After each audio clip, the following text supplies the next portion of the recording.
సింగపూరిలో కబ్జాల పర్వానికి తెరపడనుంది. 5 ఏళ్ల పాటు వైసీపీ హయాంలో జరిగిన అరాచకాల నుంచి ప్రజలకు విముక్తి కలిగించేందుకు కూటమి ప్రభుత్వం ప్రయత్నిస్తోంది.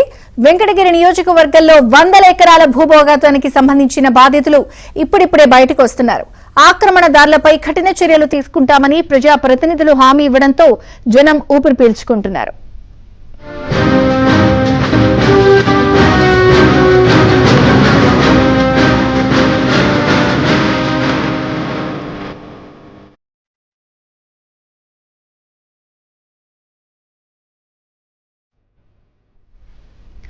వెంకటగిరి నియోజకవర్గంలో ఆయన వైసీపీ నేత. పేదలు, ప్రభుత్వ భూములు, కాలువలు, వాగులు, కొండలు దేనిపైన ఆయన కన్నుపడినా రాత్రికి రాత్రే హస్తగతం కావాల్సిందే. జగన్ జమానాలో కోట్ల రూపాయలు విలువ చేసే 100 ఎకరాల్లో ఆయన పాగా వేసేశారు. వైసీపీ పెద్దల సహకారంతో ఆ 5 ఏళ్లలో అరాచకాలు సాగించారు. అప్పట్లో ప్రాణభయంతో జనం ఆయన్ను ప్రశ్నించలేకపోయారు. కూటమి ప్రభుత్వం అధికారంలోకి వచ్చాక వారంతా ఎమ్మెల్యే కురుగుండ్ల రామకృష్ణకి గోడు వెళ్లబోసుకున్నారు. వెంటనే విచారణ చేపట్టి చట్టరీత్యా చర్యలు చేపట్టాలని అధికారులను ఎమ్మెల్యే ఆదేశించారు. దాంతో వైసీపీ నేత పాపకన్ను మధుసూదన్ రెడ్డి పాపాల పుట్టలు పగులుతున్నాయి. ఇప్పుడు ఆయన పత్తా లేకుండా పోయారు. తరిమేశారని కన్నీటి పర్యంతమవుతున్నారు. పొరపాటున ఎస్టేట్లోకి పశువులు వెళితే వాటిని కట్టి కసాయివారు అమ్మేశారని చెప్తున్నారు.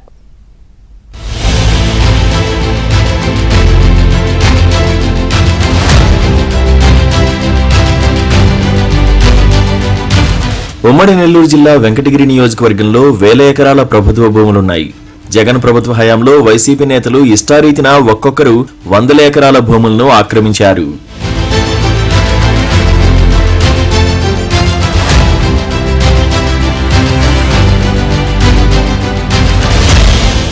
సంక్రాంతిపల్లె ప్రాంతంలోని పాపకన్ను ఎస్టేట్ ఇది.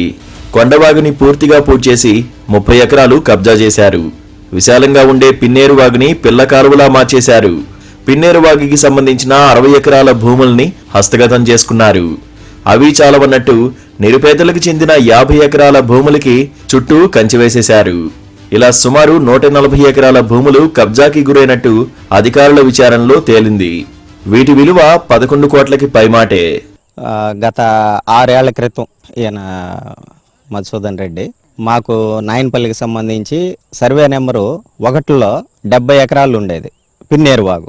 ఆ 70 ఎకరాలని కనీసం 60 ఎకరాలు ఆక్రమించేసి మేము ఆ పిన్నేరు వాగు దగ్గరలోనే 45 సర్వే నెంబరు అట్ట మాకు కొంత మాగాణి అంటే ఆ నీళ్ళకి ఆధారంగా మేము కొంత మాగాణి నిమ్మ చెట్లు అవి సాగు చేసుకుంటునేవాళ్ళం. ఆ ఏరుని పూర్తిగా ఆయన ఆక్రమించడం వల్ల ఆ ఏట్లో నీళ్లు మొత్తం కూడా మా పొలాలు ఏదైతే మేము మాగాణిగా అనుకొని ఆ మెట్టని మాగాణిగా సాగు చేసుకుంటున్నామో అదంతా కూడా కోతకు గురైపోయేసి ఇప్పుడు కనీసం ఈ ఒక 6 సంవత్సరాల నుంచి కూడా మేము దాంట్లో ఆ పంటలు వేసుకోలేకుండా ఇబ్బంది పడిపోతున్నాం. కొండవాగు, పిన్నేరువాగు మీదుగా కింద వైపు ఉండే 40 గ్రామాలకి సాగు, తాగునీరు అందాల్సి ఉంది. ఆక్రమణలతో నీరందక ఆయా గ్రామాల ప్రజల భూములు బీళ్లుగా మారాయి. నాయనుపల్లె, చుట్టుపాలెం, ఎంవీపురం, తోచాం, కృష్ణారెడ్డిపల్లె, మునగపాడు గ్రామాల ప్రజలు గత కొన్నేళ్లుగా ఎదుర్కొంటున్న ఇబ్బందులు అన్ని ఇన్ని కావు. మేము బ్యాంకులో పెట్టున్నాము, లోన్లు తెచ్చుకుంటున్నాము, మళ్ళీ రైతు భరోసా ఎన్ని పడతామండి. మేము బ్యాంకులో ఆ పుస్తకాలు పెట్టి లోన్ కూడా తెచ్చుకున్నాం సార్. మేము అవి కూడా 2-3 సార్లు కట్టున్నాం. మేము కట్టుంటే ఏం చేసిందంటే రైతు దీన్ని కబ్జా చేసి దీన్ని ఆయన సాగు చేసుకుంటా ఉన్నాడు.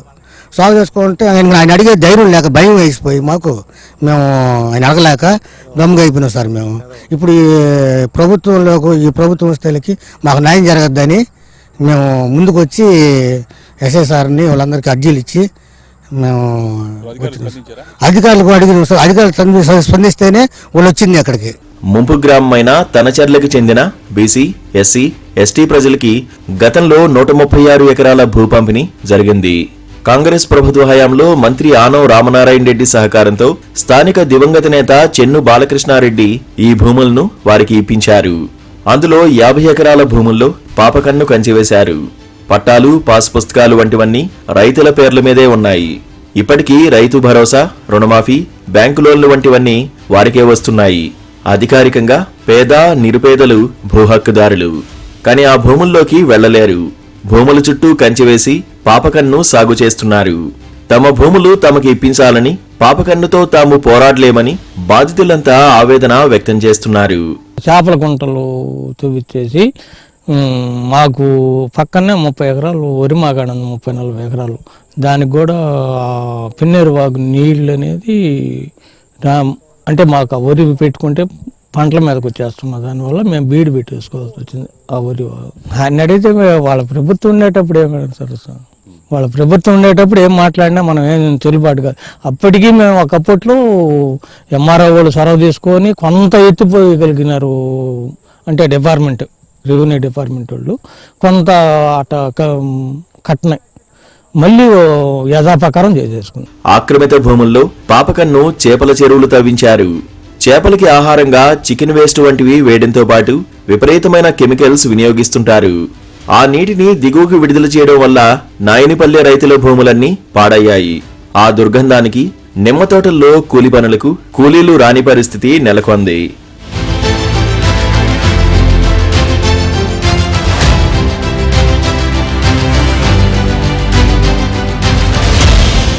కొండవాగు పై ఎత్తున ఉండే రైతుల భూముల్లో గత ఎన్నికలకు ముందు పాపకన్ను స్టోన్ క్రషర్ ఏర్పాటు చేశారు.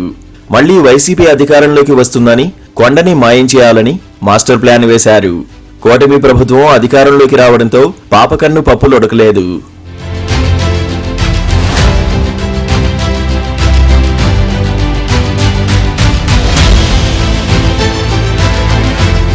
జగన్ జమానాలో పాపకన్ను సాగించిన అరాచకాలు అన్నీ ఇన్ని కావని 40 గ్రామాల ప్రజలు వాపోతున్నారు.